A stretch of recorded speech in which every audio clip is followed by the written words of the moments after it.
본문 말씀으로 그리스도를 밝히 증언하라라는 제목으로 함께 말씀을 나누도록 하겠습니다. 자, 지난 시간에는 우리 아덴에 대해서 나눴습니다. 철학과 우상의 도시 아덴. 그 아덴에는 데살로니가와 같은 그 과격한 유대인들의 그 물리적인 방해는 없었지만 그곳에는 뭐 에피쿠로스 학파라든지 스토아 학파라든지 여러 철학자들, 그리고 또 17장 21절에 모든 아덴 사람은 가장 새로운 것을 듣기를 원하는 그 학문에 대해서 이제 추구하는 마음들. 근데 바울은 이런 아덴 사람들을 한 단어로 종교심이 많다라고 그렇게 표현을 하죠. 그 철학과 아덴 사람들이 가지고 있는 정서라는 큰 장벽에 부딪혀서 좀처럼 열매를 얻지 못합니다. 그러니까 하나님 반대편에 서 있는 사람들이 추구하는, 행하는 모든 것들이 사실은 하나님의 복음을 방해하죠. 학문이나 또 철학이나 아니면 기술 문명이나 알지 못하는 것을 추구하는 종교심이 뿌리에 있습니다. 우리는 그런 학문 분야에서든지 철학 분야에서든지 아니면은 뭐 여러 사회 속에서 속하여 살면서 이 사실을 알고 그 어그러지고 또 거짓된 부분들을 어떻게 하면 바른 방향으로 돌이킬 수 있을까? 이게 크리스찬들이 세상 속에서 가져야 할 사명감이겠죠. 요한일서 2장 15절, 이 세상이나 세상에 있는 것들을 사랑하지 말라. 누구든지 세상을 사랑하면 아버지의 사랑이 그 안에 있지 아니하니 이는 세상에 있는 모든 것이, 그러니까 모든 것이라고 했습니다. 모든 것이 육신의 정욕과 안목의 정욕과 이생의 자랑이니 다 아버지께로. 이 부사나 형용사들을 보면요, 이 말씀의 대상이 누구인지를 또 무엇에 대해서 말씀하시는지를 잘 가리키고 있죠. 세상에 있는 모든 것, 그리고 이 다 아버지께로부터 온 것이 아니요 세상으로부터 온 것이라. 이 세상도 그 정욕도 지나가되 오직 하나님의 뜻을 행하는 자는 영원히 거하느니라. 그러니까 세상의 공통점은 하나님을 반대한다는 거예요. 하나님의 절대 주권을 부정합니다. 그러니까 육신의 정욕은 육체를 위해서 행하는 모든 것이죠. 그러니까 육신의 정욕의 반대는 뭡니까? 그러니까 영적인 하나님의 뜻을 구하는 거예요. 우리 어떻게 하면 물질 세계가 아니라 하늘의 것, 하나님께서 기뻐하시는 일을 할 수 있을까? 이것을 우리는 더 사모하고 추구해야 되는데 사람들은 육신의 정욕에 매여 삽니다. 안목의 정욕은 뭡니까? 그 외모, 외형, 또 보기 좋은 것을 먹기를 원하고 좋은 곳에 살기를 원하고 좋은 그 여건에서 살기를 원하는, 사실 그것이 우리의 삶의 목적이 아니잖아요. 그 반대는요, 우리 내면을 살피기를 원하세요. 우리의 내면이 예수님의 형상을 닮아가기를 원하십니다. 그러니까 성도들은 그 안목의 정욕이 아니라 어떻게 하면 내면이 예수님을 회복할 수 있을까? 예수님의 형상을 회복할 수 있을까? 여기에 더 관심을 가지면서 살아가야겠죠. 이생의 자랑은 자기를 자꾸 드러내고 나타내고 싶어하는 욕구예요. 그러니까 어떤 모습이라든지 자기를 더 드러내고 싶어 하죠. 교회 안에서도 많이 일어날 수 있습니다. 반대는 뭡니까? 오직 하나님의 영광을 위해서 사는 거예요. 어떻게 하면 하나님의 영광을 나타낼까? 나는 죽고 예수 그리스도만, 하나님의 영광만 나타나는 삶을 살 수 있을까? 이것이 하나님의 뜻이에요. 그런데 많은 사람들은 육신의 정욕과 안목의 정욕과 이색의 자랑에 매여서 영적인 일보다는 육의 일들에, 그리고 정말 예수님의 형상을 회복하기보다는 자꾸만 보이는 어떤 것들을 이루려고 하고, 그리고 하나님의 영광보다는 자신을 드러내려고 하는 그런 경향들을 보이죠. 과연 우리는 하나님의 뜻을 온전히 따르고 있나? 자, 바울을 통해서 이 아덴의 복음이 전해지지만 이 아덴 사람들은 만물을 주신 하나님을 인정하지 않고요, 하나님께서 행하신 부활을 믿지 않고 오히려 조롱합니다. 17장 30절에 알지 못하던 시대에는 하나님이 간구하셨거니와 이제는 어디든지 사람에게 다 명하사 회개하라 하셨으니, 알지 못하던 시대, 의외로 많은 사람들이, 심지어는 교회 성도들도요, 알지 못해서라고 이제 핑계를 알지 못해서. 근데 이제는 그러면 안 된다는 거예요. 더 이상 알지 못해서 그렇다고 핑계 대서는 안 된다는 거예요. 이제는 알아야죠. 성령께서는 알게 하십니다. 우리 안에 성령께서는 말씀에 대해서 깨닫게 하시고 알게 하세요. 그래서 알면 어떻게 됩니까? 이제는 내가 정말 몰라서 잘못 행했구나. 하나님 앞에 회개하고 또다시 새로워져가는, 이것이 성도들의 삶의 모습이겠죠. 그러니까 하나님을 바로 아는 지식은요, 오직 말씀을 통해서 알게 되는 겁니다. 어떻게요? 베레아 성도들처럼 마음이 너그러워서 간절한 마음으로, 그죠? 마음이 너그러워서 간절한 마음으로 편견을 버리고 또 객관적으로, 그리고 사욕을 버리고 깨끗한 마음으로 온 열심을 다해서 말씀이 그러한가 하여서 늘 상고하여 보는, 말씀을 깊이 돌아보는, 그렇게 말씀을 상고하면 성령께서 깨달음을 주시고요, 우리를 변화시켜 가십니다. 말씀의 능력이 나타나게 돼요. 사실 말씀을 상고하는 예가 주일 예배 때 드리는 이 설교예요. 설교. 우리 성도분들은 예배 때 나와서 설교를 어떻게 들으십니까? 말씀을 깊이 상고하는 한 예예요. 말씀을 이렇게 봐야 되는구나, 이렇게 이런 의미를 가지고 있구나. 그리고 일상 삶 속에서도 말씀을 읽을 때마다 그러면 나도 말씀을 읽고 묵상할 때 이렇게 말씀을 봐야 되겠구나 라고 말씀에 대한 태도를 알 수 있게 되죠. 종종 저는 이렇게 설교를 하면서, 사실은 저도 한 편의 설교를 준비하기 위해서 일주일이 아니죠. 사도행전을 시작하면서부터 고민을 하니까 벌써 저희 8개월째 사도행전 말씀을 나누고 있습니다. 그래서 말씀의 뜻이 무엇일까? 과연 지금 현대 우리에게 주시는 메시지가 무엇일까? 저희 본문의 의미가 무엇일까? 고민을 많이 하면서 말씀을 준비하면서 저도 깨닫는 게 있어요. 정말 이런 의미였는데 내가 그동안 제대로 알지 못했네? 라는 것도 깨닫게 돼요. 그래, 내가 이런 그릇된 면이 있었구나 라고 하면서 어떻게 하면은 내 신앙의 태도를 바로잡을 수 있을까 고민하게 되죠.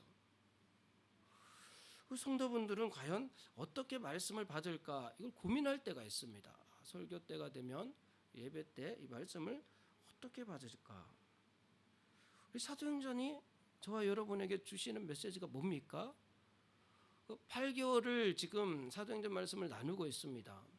성령에 살다라는 주제를 가지고 8개월째 사도행전 말씀을 나누고 있어요. 과연 이 사도행전 말씀이 저뿐만 아니라 우리 성도분들에게 동경합회 기독교에 주시는 메시지가 뭘까요? 분명히 사도행전은요, 교회에 주어진 메시지예요.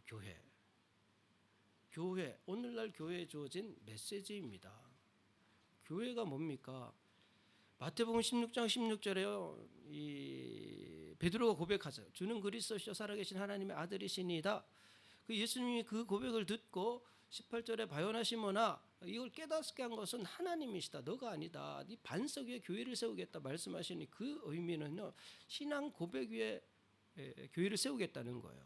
주는 그리스도시요 살아계신 하나님의 아들이시니다라는 이 신앙 고백을 좀 더 잘 정리한 것이 사도신경입니다. 사도신경. 전능하사 하나님이 천지를 만드시고 이 고백 위에 교회가 세워져요. 과연 동경합회 기독교회는 이 신앙 고백 위에 교회가 세워지나? 근데 이 신앙 고백만이 있어서만으로는 되지 않죠. 그 교회가 세워지기 위해서 오직 성령이 너희에게 마시면 너희가 권능을 받고 예루살렘과 온 유대와 사마리아 땅까지 이르러 내 증인이 되리라. 이 성령께서 역사하셔야지 교회가 세워지거든요. 성령의 권능으로 교회가 세워지는 거예요. 예루살렘 교회는 그 신앙 고백 위에 성령의 권능 위에 세워진 교회이잖아요. 그렇다면 동경합회 기독교회는 바른 신앙 고백 위에 성령의 권능 가운데 세워진 교회인가? 과연 우리 교회는 그런 교회인가? 우리는 이것을 날마다 상고해 봐야 돼요. 살펴봐야 돼요. 그 사도행전은 그 교회에 대한 내용입니다. 그렇게 성령의 권능 가운데 예루살렘 교회가 세워지고, 예루살렘뿐만 아니라 교회가 어떻게 세워지는지 그 과정을 이제 사도행전에 기록되어져 있습니다. 1장부터 12장까지요. 교회들이 예루살렘뿐만 아니라 사마리아 땅에도 교회가 세워지고 또 이방 땅에도 교회가 세워지는 거예요. 모든 교회들이 성령의 권능으로 그렇게 세워지는 거죠. 그 세워진 교회들이 이제 안디옥 교회를 통해서 선교사들이 파송되면서 교회가 확장되어져 가요. 바나바와 바울을 통하여서 또 바울을 중심으로 하여서 그 아시아 지역과 여러 지역의 교회들이 확장되어져 가는 그 과정도 모두 성령의 역사가 가운데 이루어지는 일들이죠. 그 성령의 역사 가운데 교회가 확장되는 과정 속에 지금 있습니다. 19장까지. 그러니까 20장부터는요, 이 교회에 주어진 사명과 비전이에요. 그렇다면 이 교회에 하나님께서 교회를 통해서 어떤 일들을 이루실지 교회에 주어진 사명과 비전입니다. 오늘날 우리에게 주어진 사명과 비전이 무엇이겠습니까? 사도행전에 기록되어져 있어요. 그러면 그런 성령의 역사들이 사도행전에 기록되어져 있고 우리는 그것을 지금 나누고 있거든요. 과연 우리는 바른 신앙 고백 위에 세워진 교회인지 성령의 권능 가운데 세워진 교회인지, 그 말씀을 준비하면서 4년 수개월 전에 어쩔까에 동경 아홉배 기독교회 세워질 때 과연 성령의 권능 가운데 이 일들이 이루어졌나 돌아보게 돼요. 돌아보면서 하나님 앞에 많이 회개했어요. 어느새 4년밖에 지나지 않았는데 벌써 제 마음이요 4년 전과 달라요. 이렇게 교회가 변질될 수 있겠구나라는 생각을 하게 되면서요, 정말 하나님 앞에 어제도 그렇고 오늘도요 많이 회개했어요. 오늘도 말씀을 전하기 앞서요 하나님 앞에 회개하는 마음으로 섰어요.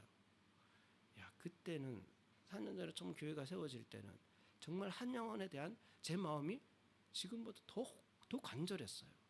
좀 힘들고 어려운 성도들을 찾아다니고 신방을 하고 또 어디가 아파서 입원해 있는 성도들을 보면요, 하나님 앞에 정말 그때는 그렇게 기도했어요. 하나님, 제가 아파도 좋으니까 우리 성도들 좀 낫게 해주십시오. 이런 마음으로 기도했었거든요. 그런데 어느새 최근 들어서 내 기도에 그런 기도가 없어요. 그 사이에 이렇게 변질되어져 가는구나.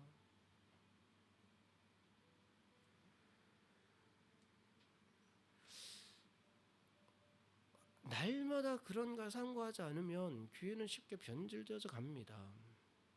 그러니까 동경 아홉배 기독교회가 정말 성령의 권능 가운데 세워진 교회로서 계속해서 성령의 은혜 가운데 다스려지는 그런 교회인가 우리는 살펴봐야 돼요. 예루살렘 교회가 성령에 의해서 세워지고 사마리아 교회들이 성령에 의해서 세워집니다. 이방 땅의 교회들이 성령에 의해서 세워져요. 그 동일한 성령께서 지금 어디에 계시나요? 예루살렘 교회를 세우시고 그 성도들 가운데 역사하신 성령께서, 사마리아 땅에서 역사하신 그 성령께서, 또 바울을 통해서 여러 이방 땅 가운데 역사하신 그 성령께서 지금은 어디 계십니까? 지금 어디 계시죠? 저와 여러분 가운데 있어요. 우리 안에 동일한 성령께서 거하고 계세요. 동일한 성령께서 동일한 일들을 행하고 계세요. 그리고 우리의 삶 가운데 또 이 땅에 세워진 동경 아홉배 기독교회를 통하여서도 이런 성령의 권능들이 나타나야 마땅하잖아요.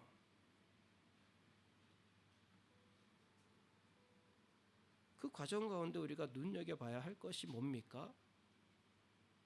어느새 교회 안에 거짓이 들어오잖아요. 아나니아와 삽비라 같은 사람들이 나타나잖아요. 마술사 시몬 같은 존재들이 나타나잖아요. 사역을 위해서 개인의 욕심을, 육신의 정욕과 안목의 정욕과 이생의 사랑을 우선하는 사람들이 나타나잖아요. 성령께서는요 그런 존재들을 다 가려내십니다. 가려내시면서 교회를 깨끗한 공동체로, 그래야지 계속해서 성령의 권능들이 나타나거든요. 그렇게 이방 땅에 세워진 대표적인 교회가 안디옥 교회였습니다. 안디옥 교회는 바나바와 바울을 선교사로 파송을 하면서 이제 더 힘있게 교회들이 확장되어져 가죠. 근데 교회가 확장되면서 항상 따르는 것이 방해였습니다. 방해. 교회 복음을 방해하는 방해꾼들. 그 방해에 부딪혀서 여러 어려움들을 겪게 되는데 그 대표적인 어려움을 겪었던 인물이 마가 요한이잖아요. 마가 요한은 환경적인 어려움, 또 관계 어려움, 또 열매에 대한 어려움, 여기에 막혀서 결국은 포기하잖아요. 우리도 마찬가지고 오늘날 교회도 마찬가지입니다. 환경의 어려움에 부딪혀서 교회들이 어려움을 겪죠. 또 관계 어려움 때문에 교회들이 갈라지기도 하고 또 힘들어지기도 하죠. 그리고 열매에 대한 어려움 때문에, 사실 열매는 하나님께서 하시는 겁니다. 많고 적으면 하나님께서 하시는 거예요. 저희는 그냥 하나님께서 인도하시는 대로 가면 되죠. 근데 그 모든 어려움 중에도 바울은 흔들리지 않고 계속해서 복음을 전하는 것을 볼 수가 있습니다. 그리고 15장에는 교회의 일치에 대해서도 나눴죠. 교회 일치는요, 교회가 일치를 이루기 위해서는 항상 그 질서가 필요합니다. 하나님께서 질서 안에서 교회가 일치되도록 하시거든요. 그런 다음에 이제 2차 전도 여행을 바울이 이제 신라와 함께 떠나죠. 그 성령 인도하심에 따라서 이제 교회 파송을 받아서 2차 전도 여행을 가는데 아시아에서 복음을 전하려고 하는데 많이 막혀요. 우리 지도를 보시면 바울은 저 지도의 중간 부분에 있는 비시디아 안디옥 위쪽에 부르기아 비두니아 본도 이 지역에서 복음을 전하려고 했습니다. 근데 성령께서 그것을 막으시는 거예요. 막으시고 마케도냐로 이끄시죠. 왜 막으셨을까? 사실 저 지역은 베드로가 이미 복음을 전하고 있는 지역이었기 때문에 아마 그 겹치기 때문에 하나님께서 막으시고 바울을 다른 지역으로 옮기신 것이 아닌가. 학자들 중에서는 그렇게 주장하기도 합니다. 어쨌거나 저기 길이 막혀서, 근데 이 막히는 것도 성령께서 하신 거예요. 성령께서 막으신 거예요. 그리고 이제 마케도냐로 가서 빌립보에서 복음을 전하죠.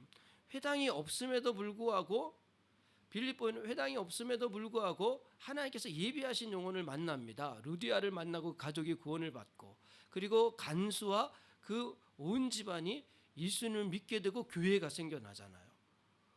그리고 그 빌립보에서 또 데살로니가로 옮겨갈 때 거기에는 아주 과격한 유대인들이 있음에도 불구하고 믿음의 역사들이 나타나면서 교회가 계속해서 성장하게 됩니다.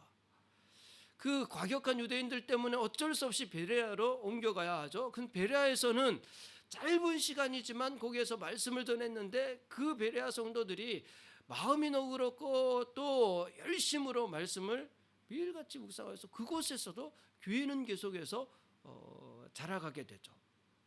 그러니까 이 과정들 속에서 하나님께서 여러 환경에 놓여 있는 지역 그곳에 교회들을 세워 가세요.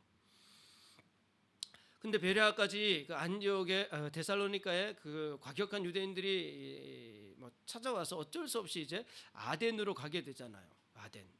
아덴에서는 그런 물리적인 어려움은 없었지만 사실 그것보다 더 큰 장벽, 종교와 또 철학의 장벽, 정서와 또 그 지역 사람들의 가치관에 막혀서 결국은 이제 고린도로 옮겨가야 합니다. 자, 여기까지 우리가 성령의 발자취를 함께 나눴습니다. 여기까지. 자, 여기까지 말씀을 나눴는데 우리 성도분들은 그 말씀 속에서 무엇을 보고 계십니까? 무엇을 발견하셨나요? 사도행전에 그 성령의 역사들을 쭉 보고 오면서 무엇을 발견하셨나요? 그것을 무엇을 우리가 깨닫고 있죠? 마가의 다락방에서 시작된 성령의 역사가 예루살렘에서 사마리아에서 또 흩어진 곳곳에서 하나님의 사람들을 통하여서 성령의 사람들을 통하여서 역사들이 나타나는데 그 동일한 성령께서 지금 내 안에 계시고 우리 교회 안에 계실 텐데 우리는 성령의 역사를 나누면서 무엇을 보고 있냐라는 거죠.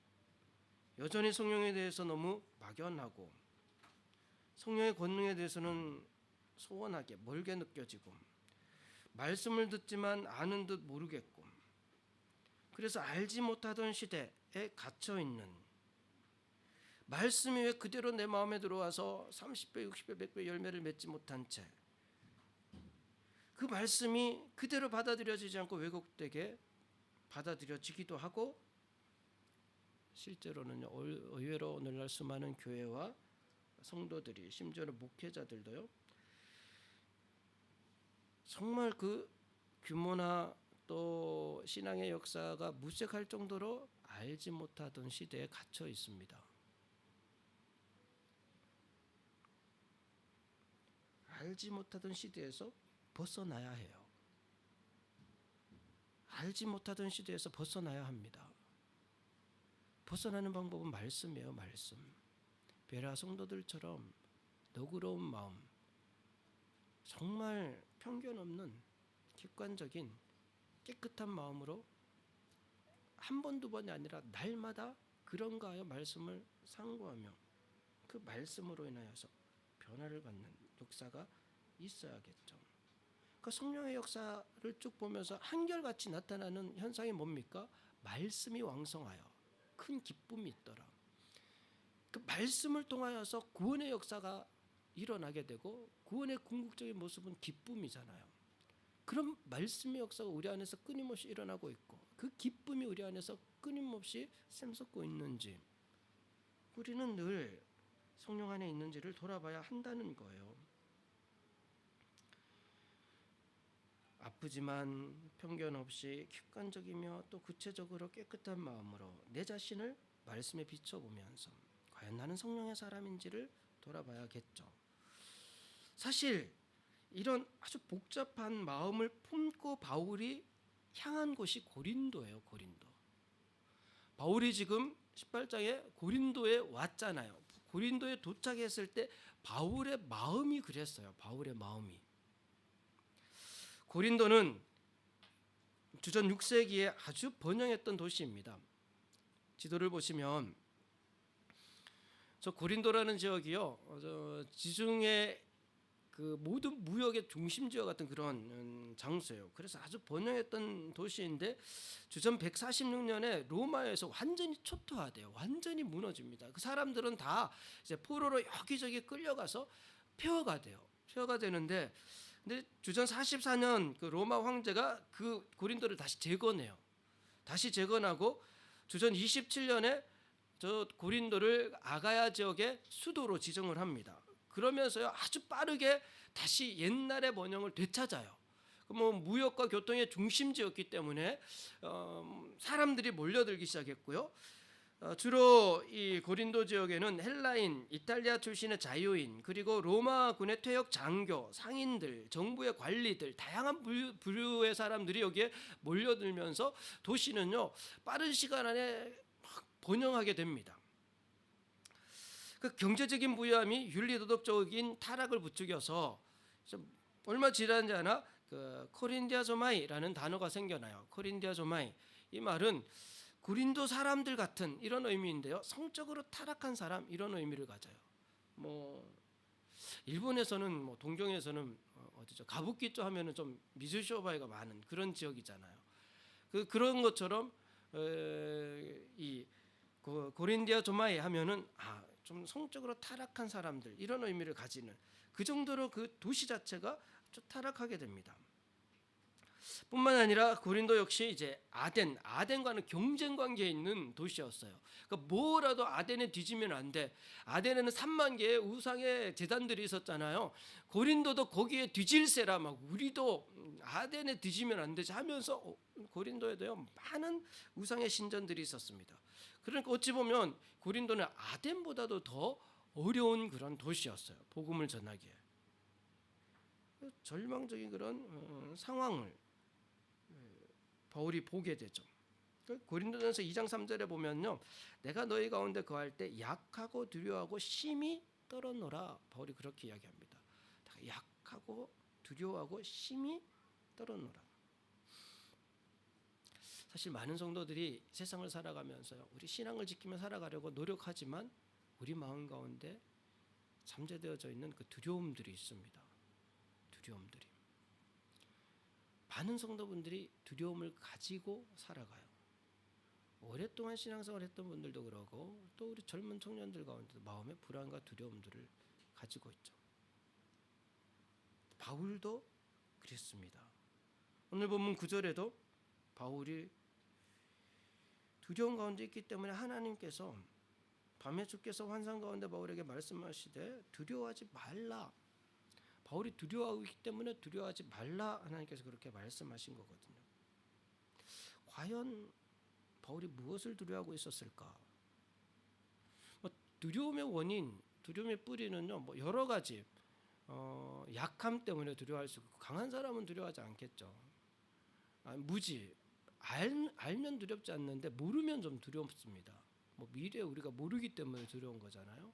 밤길 밝은 빛이 있으면 괜찮은데 어두우니까 보이지 않으니까 모르니까 두렵잖아요. 근데 사실 궁극적인 두려움의 원인은 죄 때문인데, 오늘 본문에 바울이 두려워하고 있는, 고린도에서 바울이 두려워하고 있는 것은 좀 달라요. 과연 바울이 무엇을 두려워하고 있을까? 함께 나누고 어떻게 하면 그 두려움을 이길 수 있을까를 함께 나누고자 합니다.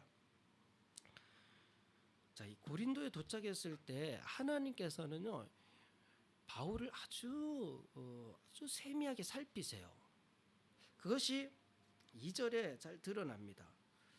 1절에 그 후에 바울이 아덴을 떠나 고린도에 이르렀는데, 아굴라라는 본도에서 난 유대인 한 사람을 만나니 글라우디오가 모든 유대인을 명하여 로마에서 떠나라 한 고로 그가 그 안에 브리스길라와 함께 이달리아로부터 새로 온지라 바울이 그들에게 가매 생업이 같음으로 함께 살며 일을 하니.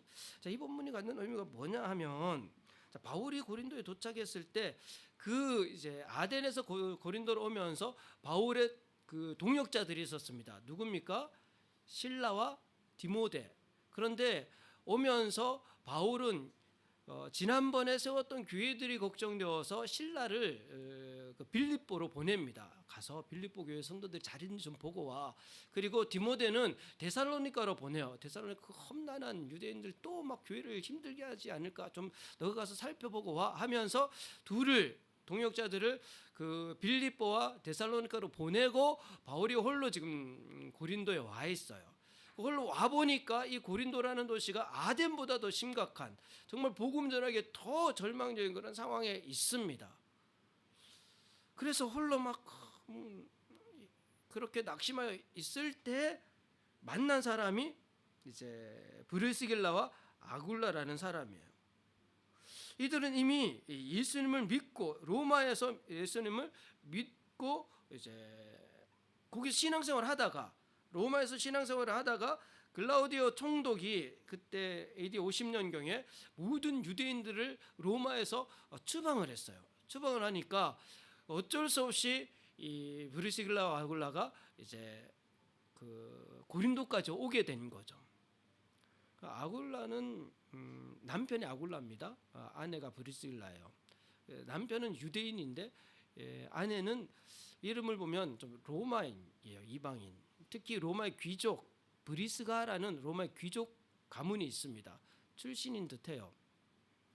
그래서 이제 천막을 만드는 그 사실 가죽 세공이죠. 가죽을 세공하는 일을 하는, 아주 좀 그 일을 잘해서 좀 부유하게 살았던 그런 부부인데, 사실 브리스길라는 로마에 그냥 살아도 됩니다. 왜냐하면 로마 귀족 출신이니까 유대인 추방시켜도 자기는 살 수 있어요. 그 남편을 따라서, 남편이 유대인이니까 남편을 따라서 함께 이제 로마를 떠나게 되죠. 그러다가 고린도라는 곳에 온 겁니다. 그 바울이 그 사람들을 만난 거예요. 어찌 보면 바울에게 있어서는 큰 위로가 되는 인물들입니다. 나중 이후로도요, 바울의 사역에 큰 도움이 돼요. 하나님께서 지금 바울의 상황을 아시고, 아덴에서 얼마나 어려웠는지를 아시고, 지금 고린도에서 바울이 얼마나 절망적인 상황에 있는지를 아시고 이 사람을 붙여주신 거예요. 브리스길라 아굴라를 붙여주셔서, 그래서 생업이 같음으로 함께 살며 일을 하니, 그 생업은 천막을 만드는, 그래서 함께 이제 평일에는 그들과 함께 일을 하면서, 같이 일을 하면서, 다소도 사실 이 가죽 세공업이 발달한 도시였으니까요, 그곳에서 바울이 자랐으니까 바울도 그 일을 어느 정도 알겠죠. 그러니까 금방 이렇게 친해질 수 있었고, 함께 지내면서 아마 그 브리스길라 아굴라 집에 얹혀 살듯이 함께 지내지 않았을까. 그 4절에는 안식일마다 바울이 회당에서 강론하고 또 유대인과 헬라인을 권면하고, 그래서 그렇게 평일에는 브리스길라 아굴라와 함께 교제하면서 또 경제적인 도움도 얻으면서 그렇게 생활하다가 안식일에는 이제 회당에 가서 늘 하던 것처럼 복음을 전했는데, 좀처럼 사람들이 믿지 않습니다. 그 5절에 신라와 디모데가 마케도니아로부터 내려오매 마치 그렇게 고민하고 있을 때 신라와 또 디모데가 도착을 한 거예요. 고린도에. 도착했을 때 신라는 빌립보 교회 성도들의 그 헌금을 가지고 옵니다. 그것이 또 큰 그 위로와 힘이 되죠. 데살로니가 고린도후서 11장 9절에 또 내가 너희와 함께 있을 때 비용이 부족하였으되 아무에게도 누를 끼치지 아니하였음은 마케도니아에서 온 형제들이 나의 부족한 것을 보충하였음이라. 내가 모든 일에 너희에게 폐를 끼치지 않기 위하여 스스로 조심하였고 또 조심하리라. 신라가 빌립보에서 온 상황을 이렇게 바울이 기록하고 있죠. 바울은 정말 이 고린도에 사역하면서 정성도들에게 피해를 끼치지 않기 위해서 조심하고 또 조심했어요. 그러니까 참 이런 마음의 태도를 저는 어느새 잊어버리지 않았나 싶은 좀 하나님 앞에 죄송한 마음이 있죠.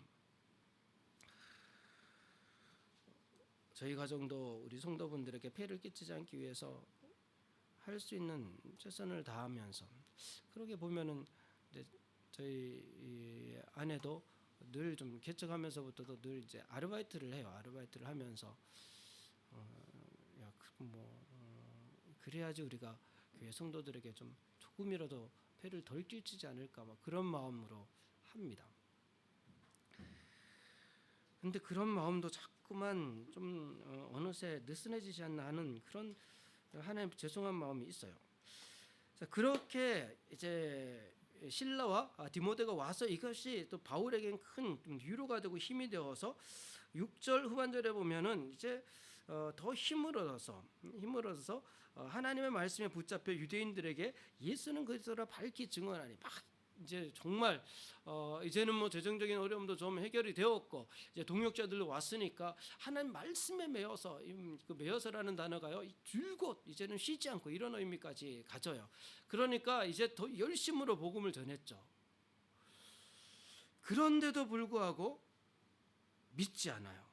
6절 그들이 대적하여 비방하거늘 바울이 옷을 털면서 이거 옷을 막 탈탈 털다는 의미예요. 뭐 먼지 하나 남지 않도록 내가 탈탈 털면서 그 너희 이 피가 너희 머리로 돌아갈 것이요 나는 깨끗하리니 이후에는 이방인에게로 가려. 내가 더 이상 내가 회당에서 복음을 전하지 않겠다. 그 정도로 지금 믿는 사람이 없었어요.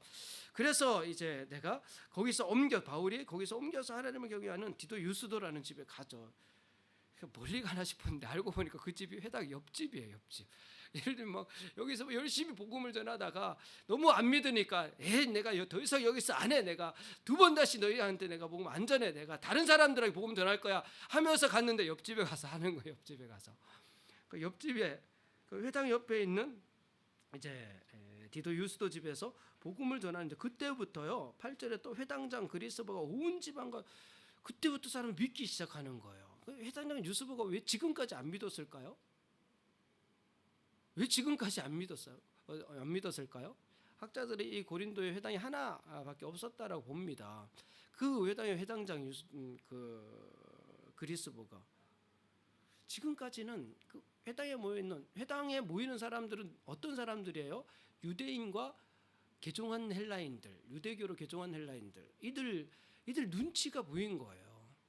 그동안은 바울의 이야기를 들으면서 예수님 믿을까 하는 마음이 있었지만 눈치가 보여요. 유대인들의 눈치가 보여서 믿지 못하다가 그 유스도 집에서 복음을 전할 때 비로소 이제 믿게 되는 거죠. 자, 그런데 그렇게 이제 뭐 회당장도 믿게 되고요. 많은 사람들이 이제 믿게 되잖아요. 그런데 왜 바울이 두려워했을까요?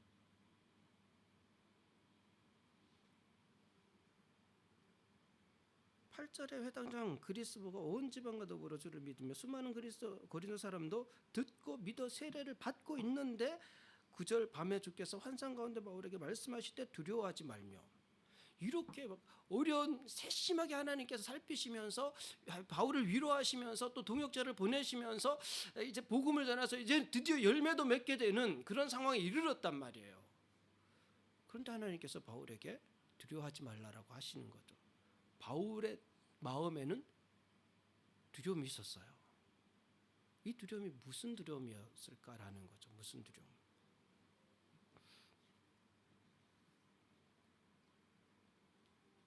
어떤 두려움일까요?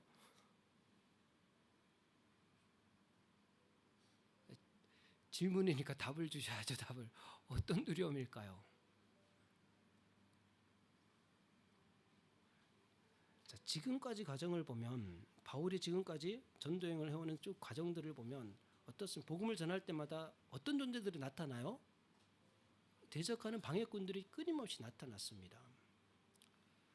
그래서 그 대적들 때문에 어쩔 수 없이 복음을 더 전하고 싶은데 또 떠나야 되는 상황들이 계속 있었어요. 계속. 빌립보에서 그랬잖아요. 그리고 또 데살로니가에서 그랬죠. 그리고 또 베레아에서도 그랬죠. 자, 지금 바울이 유스도 집에서 복음을 전할 때 믿는 사람들이 생겼는데 그러면 반대편에 있는 그 유대인들은 어떻게 했을까요? 회장장은 믿었지만 그 줄을 이루고 있던 그 유대인들은 어떻게 했을까요? 더 반대하고 막 어떻게 하면 바울의 사역을 방해할까 못하게 막을까 하는 움직임들이 있었겠죠. 12절에 그것이 나타나요. 12절에 유대인이 일제히 일어나 바울을 대적하여 법적으로 끌고 가잖아요. 그죠?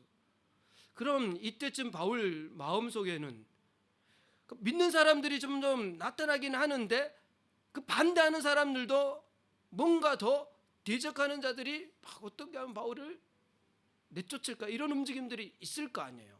그럼 바울 마음 가운데 내가 또 쫓겨나지 않을까? 내가 이제 또 곧 여기서 또 쫓겨나게 되는 거 아니야? 또 다른 데로 가야 돼? 라는 두려움이 있었어요. 두려움은요 주로 실패 경험에서 와요. 거절의 아픔들이라든지 과거 우리가 어떤 실패한 경험들 이런 것들이요 또 거절의 아픔들 이런 것들이 우리 내면에 자리하고 있으면서 두렵게 만듭니다. 그래서 새로운 어떤 일들을 하지 못하도록 막을 때가 있어요. 그런데 우리 성도분들은 어떻습니까? 아이 내가 해봤는데 잘 안 됐어. 또 어떤 어려움이 있는 거 아니야? 또 우리 가정에 내 삶 가운데 어떤 어려움이 생기는 거 아니야? 하는 그런 잠재되어져 있는 두려움들이 있습니다. 뭐 복음을 전할 때도 마찬가지죠. 저도 우리 가족이 믿지 않으니까 복음을 전하려고 지난번에 이제 한국 갔을 때 어머니가 편찮으시니까 형님한테 그래도 같이 기도하면서 좀 형님도 예전에 신앙생활했으니까 다시 좀 교회 다니시면서 그랬더니 막 바로 화를 내는 거예요. 야 각자 하자 각자 좀. 그러니까 또 어느새 또 안 되는 거예요. 하기도 쉽지 않은 거예요.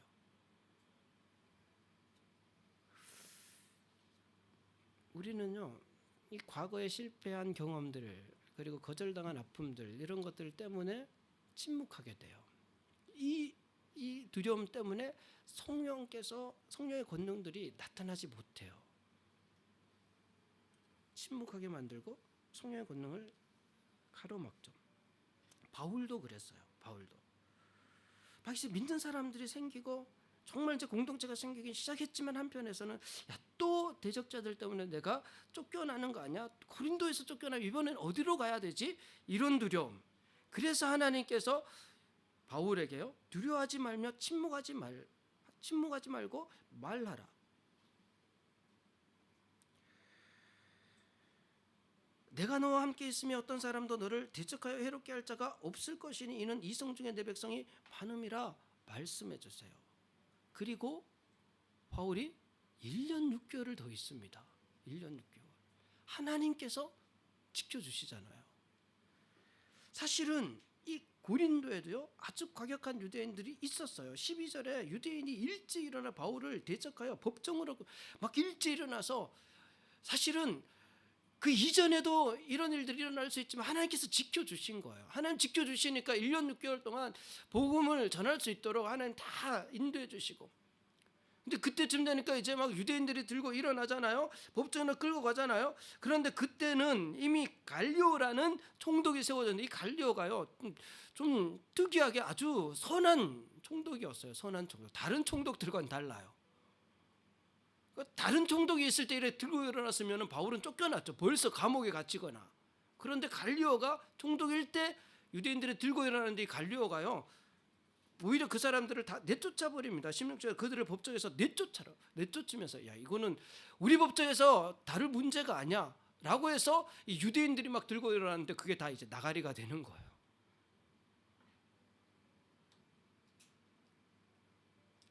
그런데 하나님 말씀을 잘 보시면 10절에 하나님께서 바울에게 두려워하지 말며 순종하지 말고 말하라. 내가 너와 함께 있으며, 뭐 바울이 하나님 함께 하시는 걸 모를 리 없죠. 어떤 사람도 너를 대적하여 해롭게 할 자가 없는, 대적하여 해롭게 할 자가 없느니라 말씀해 주셨는데 대적자들이 나타나잖아요. 그 말씀의 뜻은 대적자들이 있을지라도 그들이 너를 해롭게 하지 못한다는 거예요. 저와 여러분 이 사실을 믿으셔야 돼요. 어떤 환경도 우리를 해롭게 하지 못한다는 사실을 믿으셔야 합니다. 그래야지 두려움을 이길 수 있습니다. 여기서 하나님께서 해롭게 할 자가 없다라고 하신 말씀의 뜻은 이는 이성 중에 내 백성이 많음이라. 이 고린도에 예수를 믿게 될 사람들이 많다라는 거예요. 바울을 통해서 복음을 듣고 예수를 믿게 될 사람들이 많으니 그들이 그 예정된 사람들이 다 예수님 믿기 전까지는 너를 해할 사람이 없다. 너 생명은 걱정 안 해도 된다. 이 복음이 그렇게 전해지는 데까지는 어떤 것도 해롭게 할 것이 없다라는 의미예요. 그러니까 이 생명이 해를 받지 않고 복음이 해를 받지 않는다라는 뜻이에요. 저와 여러분의 인생도 마찬가지입니다. 우리의 생명, 우리의 삶은요, 환경에 의해서 해를 받지 않아요. 하나님께서 우리를 통해서 이루시기를 원하신 뜻과 계획이 있습니다. 그것이 온전히 이루어지기까지는 우리는 해를 받지 않아요. 이 사실을 믿는 저와 여러분이 되기를 바랍니다. 마가복음 16장 14절에 그 후에 11 제자가 음식 먹을 때 예수께서 그들에게 나타나서 그들의 믿음 없는 것과 마음에 완악한 것을 꾸짖으시니 이는 자기가 살아난 것을 본 자들의 말을 믿지 아니함이로라. 이르시되 너희는 온 천하에 다니며 만민에게 복음을 전파하라. 믿고 세례를 받는 사람은 구원을 받을 것이요 믿지 않는 사람은 정죄를 받으리라. 믿는 사람들에게는 이런 표적이 따르리니 곧 그들이 내 이름으로 귀신을 쫓아내며 새 방언을 말하며, 귀신을 쫓아내며 거짓을 분별하는 뜻이에요. 새 방언을 말한다. 말씀에 대한 바른 깨달음이고요. 뱀을 집어넣으면 무슨 독을 마실지라 고난이 있다라는 거예요. 해를 받지 아니하며, 이 말은 이 복음이 하나님의 뜻대로 온전히 전해지기까지는 결코 해를 받지 않아요. 하나님의 백성들의 생명도 해를 받지 않는다는 거예요. 이 사실을 주님께서도 말씀해 주셨죠.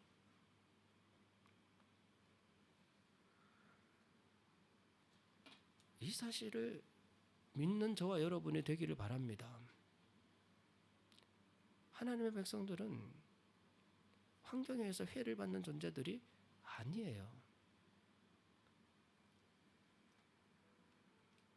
하나님께서 말씀해 주신 대로 바울을 보호해 주시니까 다른 어떤 도시보다도 가장 힘들다고 여겼던 고린도에서 1년 6개월 동안 열심히 복음을 전하고, 그때 막 대적들이 일어나니까 마침 하나님께서 갈리오라는 총독을 통해서 그 대적들도 다 흩으시고, 고린도를 떠날 때는요 도망가듯이 떠나지 않습니다. 18절에 보면 바울은 더 여러 날 머물다가 형제들과 작별하고 아주 편안하게 떠나요. 편안하게. 하나님께서 해를 받지 않도록 지키시니까요. 저와 여러분의 삶도, 우리의 삶도 마찬가지예요. 하나님을 사랑하는 자, 그 뜻대로 부르심을 본 자들에게는 모든 것을 합력하여 선을 이루시는 하나님의 선이 있습니다. 저를 향한 하나님의 계획이 있고, 우리 모든 성도분들 한 사람 한 사람을 향한 하나님의 뜻과 계획들이 있고, 그 뜻을 다 이루시기까지는 저도 우리 성도분들도 해를 받지 않습니다. 그 생명을 하나님께서 지켜주시고 그 환경들을 하나님께서 주장하여 주셔서 하나님의 뜻을 다 이룰 수 있도록 인도해 가셔요. 이 사실을 믿는 저와 여러분이 되기를 바랍니다. 이 사실을 믿고 우리는 이 복음을, 그리스도의 복음을 이 땅 가운데 밝히 증언하는 삶 살아가게 되는 은혜 있기를 바랍니다. 이 일본 땅 가운데도 구원받을 하나님 백성들이 동경화합회 기독교회를 통하여서 복음을 듣고 구원받게 될 영혼들이 많이 있음을 믿습니다. 하나님 아버지 감사합니다. 오늘도 사도행전 말씀을 함께 나눕니다. 주님, 우리를 두렵게 하는 어떤 경험들, 또 실패에 대한 그 두려움들이 다 사라지게 하여 주시옵소서.